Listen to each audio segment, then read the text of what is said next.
5 സുന്ദരികൾ എല്ലാ ദിവസവും രാത്രി 9:30 നമ്മുടെ സ്വന്തം സൂര്യ TV. ഞാൻ പറഞ്ഞല്ലോ, കേസുമായി മുന്നോട്ടു പോയാൽ കുടുംബ കോടതിയുടെ തിണ്ണ നിരങ്ങി ജന്മം പാഴാവുന്ന കാര്യം ഉറപ്പാണ്. ശിവാനിയുടെ വക്കീല് ആള് നിസ്സാരക്കാരനല്ല. 10-15 വർഷവും ചെലവിന് കൊടുത്ത് പ്രണവിന്റെ ഊപ്പാട് വരും. അതിന് പോണോ പ്രണവേ? എനിക്ക് എത്രയും വേഗം ഡിവോഴ്സ് വേണം. അതിനെന്ത് ചെയ്യാൻ പറ്റും?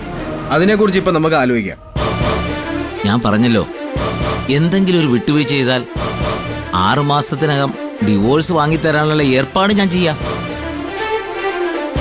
ഒരു കോംപ്രമൈസിന് തയ്യാറാണോ? എന്ത് കോംപ്രമൈസ്?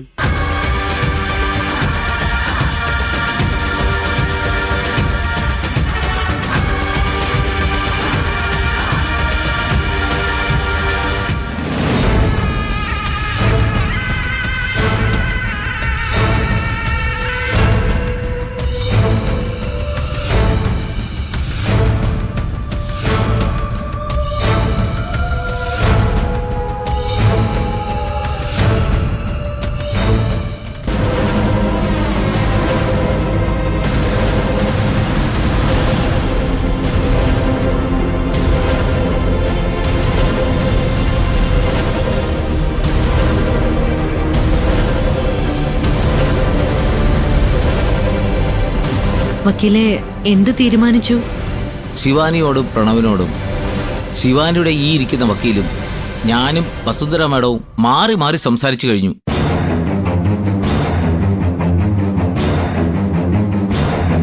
വിലപ്പെട്ട ഇത്രയും സമയം നമ്മൾ ചെലവഴിച്ചത് ഈ പ്രശ്നത്തിന് ഒരു പരിഹാരം ഉണ്ടാക്കാൻ വേണ്ടി മാത്രമാണ്.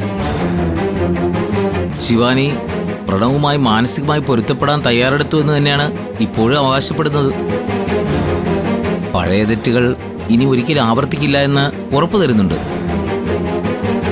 പ്രണവിനാണെങ്കിൽ ശിവാനി ഇനി എത്രയൊക്കെ മാറിയെന്ന് പറഞ്ഞാലും ഈ കുട്ടിയെ അംഗീകരിക്കാനാവില്ല. ഡിവോഴ്സ് കിട്ടിയേ പറ്റുമെന്ന പിടിവാശിയിലാണ് പ്രണവ്. ശിവാനിക്ക് പ്രണവിനൊപ്പം ജീവിക്കണം, പ്രണവിന് ഡിവോഴ്സ് വേണം. ഇത് രണ്ടും കൂടി ഒരുമിച്ച് ഒരിക്കലും നടപ്പാക്കാൻ പറ്റില്ലല്ലോ. അത് തന്നെയാണ് ഞങ്ങൾ രണ്ടുപേരും കൂടി ആലോചിച്ചെടുത്ത സൊല്യൂഷൻ.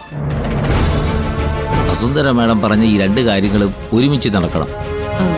വക്കീല് പറഞ്ഞത് എനിക്കങ്ങോട്ടും മനസ്സിലായില്ല. രണ്ടുപേരും ഇടയ്ക്ക് തർക്കമൊന്നും പറയരുത്. ഞങ്ങൾ ഉണ്ടാക്കിയെടുത്ത കണ്ടീഷൻ പറയാം. അത് അംഗീകരിച്ചാൽ കാര്യങ്ങൾ സുഗമമായി മുന്നോട്ട് പോകും. പ്രണവ് കേസുമായിട്ട് മുന്നോട്ട് പോവുകയാണെങ്കിൽ എന്റെ കക്ഷിയായ ശിവാനിയുടെ താല്പര്യം എന്താണോ അതനുസരിച്ചേ എനിക്ക് നിൽക്കാൻ പറ്റൂ. ഡിവോഴ്സ് വേണ്ടാന്നുള്ള സ്റ്റാൻഡാണ് ശിവാനിയുടേത്. അപ്പോ അതിനു വേണ്ടി തന്നെ ഞാൻ പരമാവധി ശ്രമിക്കും. ആ ശ്രമം വിജയിച്ചില്ല എങ്കിൽ പോലും ഒരു 10-15 വർഷത്തേക്ക് ഈ കേസ് നീട്ടിക്കൊണ്ടുപോകാൻ വക്കീലിനെ കൊണ്ട് പറ്റും, അല്ലേ? ഷുവർ. നിങ്ങൾ തമ്മിൽ ആലോചിച്ച് തീരുമാനിച്ച കാര്യം എന്താണെന്ന് വെച്ചാലൊന്ന് പറയേ. ഇലയ്ക്കും മുള്ളിനും കേടില്ലാത്ത ഒരു കണ്ടീഷൻ. 6 മാസം ശിവാനിക്ക് പ്രണവിന്റെ ഒപ്പം ഈശ്വരമംഗലത്ത് പ്രണവിന്റെ മുറിയിൽ ജീവിക്കാനുള്ള ഒരു അവസരം ഉണ്ടാക്കി കൊടുക്കണം. അത് നടക്കത്തില്ല വക്കീലെ. എടാ പ്രണവ്, നീ ഒന്ന് സമാധാനപ്പെട്. നീ ഞാൻ പറയുന്ന മുഴുവൻ കേൾക്ക്. ഇരിക്കേ.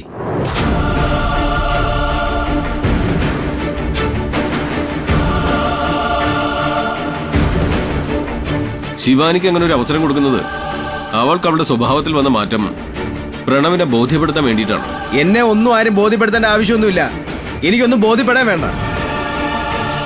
അത് തന്നെയാണ് ഈ ഡീലിലെ ഏറ്റവും വലിയ കണ്ടീഷൻ. 6 മാസം കൊണ്ട് ശിവാനിക്ക് പ്രണവിന്റെ മനസ്സിൽ ഒരു ഇടം നേടിയെടുക്കാൻ കഴിഞ്ഞില്ല എങ്കിൽ without any condition, without any maintenance, without any compensation Shivani പ്രണവിന്റെ ഡിവോഴ്സ് തരും.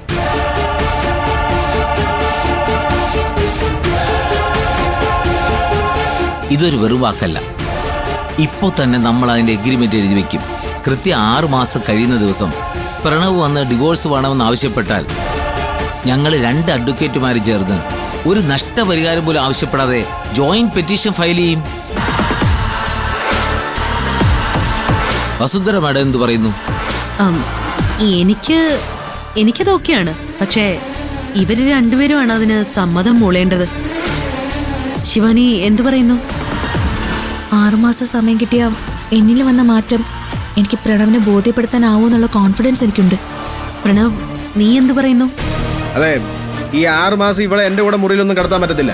വേറെ ഏതെങ്കിലും മുറി കൊടുക്കാം. അത് നടക്കില്ല. ഒരു ഭാര്യ എന്ന നിലയിലുള്ള ഉത്തരവാദിത്വങ്ങളും കടമകളും നിറവേറ്റിക്കൊണ്ട് വേണം ശിവാനിക്ക് ശിവാനിയുടെ ഭാവം പ്രൂവ് ചെയ്യാൻ.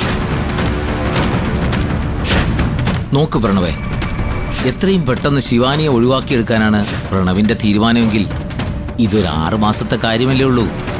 ആലോചിച്ച് തീരുമാനിക്കൂ.